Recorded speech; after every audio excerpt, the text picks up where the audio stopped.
All right, a Fox News alert this morning, 3 people dead and another hospitalized after a shooter opened fire on the University of Las Vegas campus. University of Nevada, Las Vegas campus, that is to say. I was watching the video right there. The shooter, who was shot dead in a shootout with the police, being identified as a 67-year-old career professor who apparently failed to land a job he applied for at the school. Retired Las Vegas Metropolitan Police Department officer Ashton Packe joins us right now from Vegas. Ashton, good morning to you. Good morning, sir. So it sounds like this guy applied for a job there, didn't get it, and we don't know how much time elapsed, but after he discovered he wasn't going to get it, he went back and started shooting. Yeah, it seems to me that might be the case here. I'm not sure if the investigation will reveal that this suspect knew any of the victims that are now deceased, unfortunately. It appears to me this might be some kind of a retribution crime for not getting the job. He's 67 years old. I think the question is there a financial issue here? Is he needing a job? Was he destitute? There's so many more questions that we'd have to wait for until the investigation kind of reveals what the motive might have been. Right.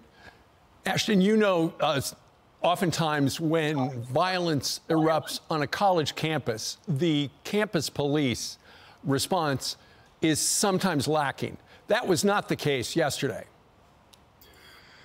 Yes, I think so much credit and so much, we owe so much to the university officers who responded to that. I know the Las Vegas Metro Police were also seconds behind the university cops. But my understanding, and in talking to my sources, several university police detectives were the first ones to respond. And the officer who killed this suspect absolutely saved lives.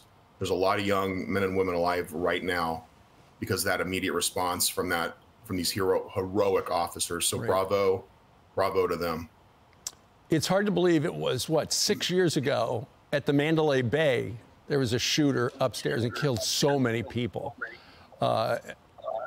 You've got to figure that in the days and weeks and years after that, the Las Vegas police in particular developed a different kind of response to a mass shooting than they had before.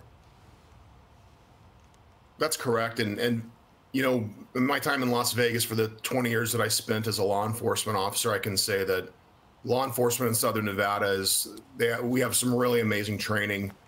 The bosses, excuse me, you know, all the executive staff, and they've really provided a lot of the tools and training that law enforcement would need to protect the valley.